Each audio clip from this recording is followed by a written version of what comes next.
Hello and welcome. 2024 में सबसे precious कौन सी स्किल होने वाली है? That is focus. John Harry की एक बुक यहाँ मैं डिस्कस करना चाहूँगी विच इज़ स्टोलन फोकस। उन्होंने 50 साल पहले की हमारी लाइफ और आज के लाइफस्टाइल को कंपेयर करके कुछ 7-8 रीज़न्स बताए हैं कि हम लोगों का फोकस क्यों कम हो गया है। उनमें से पहला है लेस स्लीप।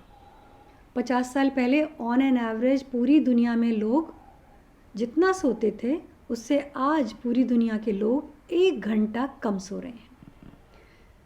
सभी लोग हम लोग ऑन एन एवरेज 1 घंटा कम सो रहे हैं। Reason electricity and screens. Yes, sometimes parties also get-togethers, but they are very rare. Generally, it is due to electricity. There are screens, and we are involved in the screens.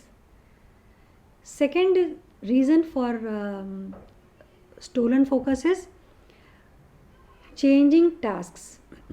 हमारे बहुत सारे screens खुले रहते हैं एक में, बहुत सारी विंडोज़, और उस विंडो में अलग अलग बहुत सारे टैब्स खुले रहते हैं और हम लोग साइमल्टेनियसली मल्टीपल काम करते रहते हैं।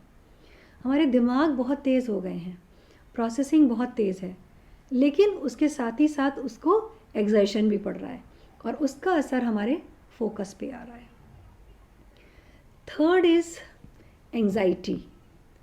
एंग्जाइटी किस चीज़ की? जनरली 2 चीज़ की होती है, एक तो डेडलाइन और दूसरी FOMO, fear of missing out. Deadline की एंग्जाइटी आपको काम की वजह से होती है, वहाँ पर आपको डेडलाइन पूरी करनी है और जब तक आप काम पूरा करते हैं तो आपको एक फियर ऑफ मिसिंग आउट हो जाता है कि सोशली आप मिस आउट कर गए। आप वहाँ पे ध्यान देने की कोशिश करते हैं और आपकी डेडलाइन निकल जाती है और इन दोनों को बैलेंस करते करते इतनी एंग्जाइटी हो जाती है कि फाइनली जो असर पड़ता है वो फोकस पे पड़ता है। फोर्थ इज़, आजकल बहुत कंट्रोवर्शियल हो रहा है लेकिन फिर भी बात तो करनी पड़ेगी, लॉन्गर वर्किंग आवर्स। 50 साल पहले लोग जितना काम करते थे ऑन एन एवरेज पूरे वर्ल्ड में लोग आज 2 घंटे ज़्यादा काम कर रहे हैं। उनमें वो लोग भी शामिल हैं जो कुछ भी नहीं करते और वो भी जो दिन में 16 घंटे 17 घंटे भी काम कर रहे हैं।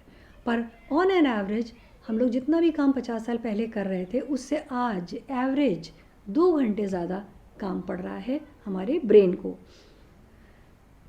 Next is which is fifth, that is unhealthy food. जो हमारे पहले 50 साल पहले खाते थे हमारे माता पिता और आज जो हम लोग खा रहे हैं उसमें ज़मीन आसमान का फ़र्क है।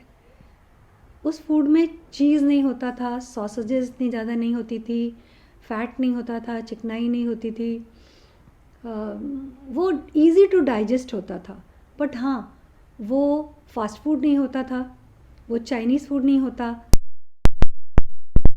नहीं होता था, तो उतना डिफ़िकल्ट वो डाइजेस्ट करने को नहीं होता था। अभी it is very difficult to digest, so वो फूड भी हमें आउट ऑफ फोकस करता है। Next is which is number 1 2 3 4 5 6 is a less exercise.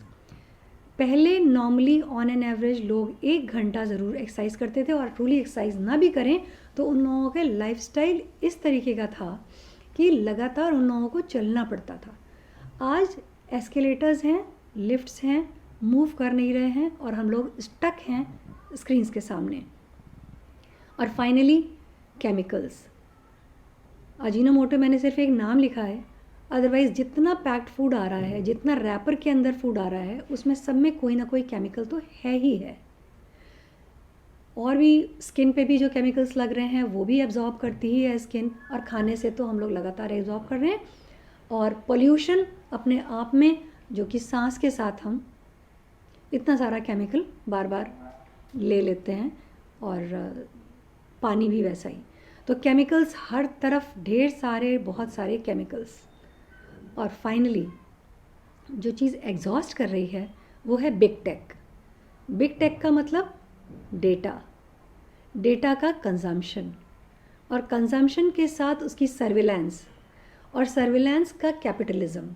मतलब आप कहाँ हैं, कब हैं, किस लोकेशन पे हैं, वहाँ कितनी पिक्चर्स आपने क्लिक करी, कहाँ पर शेयर करी, उसके आगे सारा सोशल मीडिया, उस जिस तरीके की पिक्चर्स और टेक्स्ट आप भेज रहे हैं उससे आपकी पूरी पर्सनालिटी मालूम है बिग टेक कंपनीज़ को।